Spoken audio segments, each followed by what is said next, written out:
So, Superman was a 1948 serial, which technically makes it the first live-action appearance of the Man of Steel.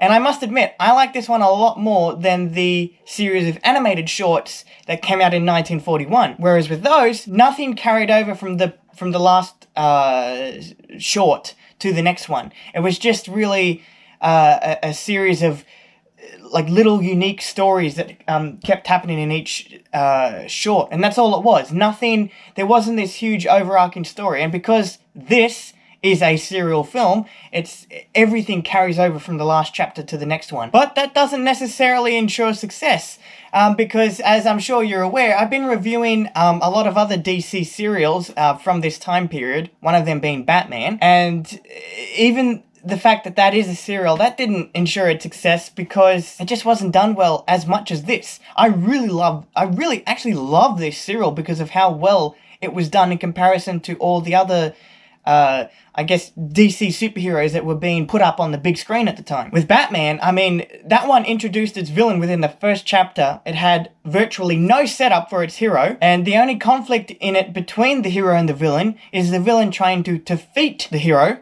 and the hero just having to try and get out of it, and that's eventually, after a while, that's all it became. With this, you had a setup for Clark Kent Superman, and then it introduced its side characters, and then it introduced the villain, and then we got into that whole thing. So it set up everything first, then went into the story. For some reason, Batman didn't do that, and one can assume that it's because Batman's origin was too gruesome and violent. But I would counter that by arguing that watching someone's planet die can be just as gruesome and violent. But I did love how this serial went from Krypton to the Kent farm to Metropolis, and it takes Clark and us through this whole journey of how he becomes Superman. It's a little old and a little outdated and might not be everyone's cup of tea, but for something that did come out back then and seen other things, it invested me a lot more than some of the other stuff I've reviewed. And I love when Clark finally gets to Metropolis, because we know he is the Man of Steel. We know he can do all these amazing feats, and then we see him go to Metropolis and he has awe and wonder on his face and he doesn't know where to go. So he goes to the taxi driver and asks, which newspaper should I go to? It's like, he doesn't know. At that point, he's just a guy. And I thought it was a really clever and investing way of humanizing such a godlike character. Listen, I don't want to sound like a creep, but I have to be honest. Noel Neal, I'm hoping I'm pronouncing it right, but she has got to be the cutest Lois Lane ever. What you got to understand with this is that I'm watching this as if I'm watching Superman for the first time. I am completely ignoring everything that I know of Superman up to this point. So I'm watching this serial as if I were back then watching and seeing Superman for the first time.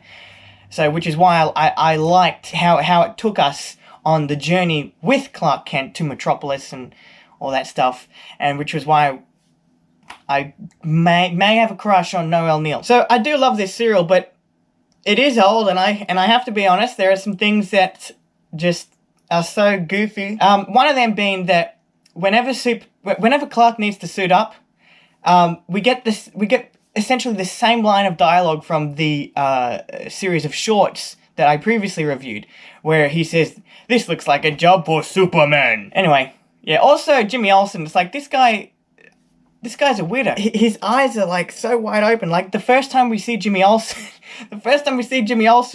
he pops his head in through a door to check on Lois, and he's like, "Hey Lois, what you doing? What's going on? How you going?" Like, jeez, what is wrong with you? It gets even funnier when you realize that the actor keeps doing that. I don't know if it's the direction that he was given or it's just something he came up with, but it's kind of creepy. So I couldn't help but notice that whenever Superman would need to fly or do anything dangerous, he would immediately turn into a cartoon. It's like, whoa, where did Kirk Alyn go? But I didn't mind it so much. I did some digging and read some reviews from way back then, and noticed that not a lot of people liked that. Not a lot of people liked that he just turned into a cartoon all of a sudden. And I will admit, in some cases it didn't work. You know, where, for example, there's a scene where he needs to run through a rock wall, and they couldn't just build a set for that, right? They couldn't just build up a fake rock wall for Kirk Alyn to physically run through.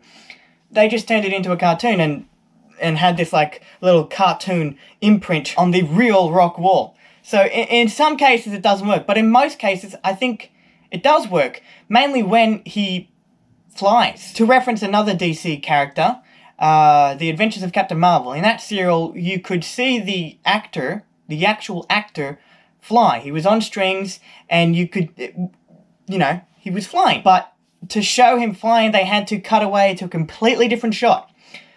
And I just didn't like that. I after watching this serial for Superman, I much prefer him turning into a cartoon and then flying in the same shot. No cuts, just him flying. Him turning into a cartoon really doesn't mind me, because if you think about it, that's the CGI for back then. If Dick Van Dyke can dance around with a bunch of penguins, then I'm more than happy for Superman to just like instantly turn into a cartoon to show him flying if it's in the same shot. And a lot of the time it is, and I don't mind it. It actually it keeps me in the pocket of the tension. Anyway, I guess that's all I have to say on Superman. This I would highly recommend for any DC fan to watch. Even if you're not into old stuff, just try and give it a watch. It is really good. And what's surprising to me is that at this time, at this early on into DC on the big screen, Batman was not that popular. Superman was the big thing. And nowadays it's the complete opposite.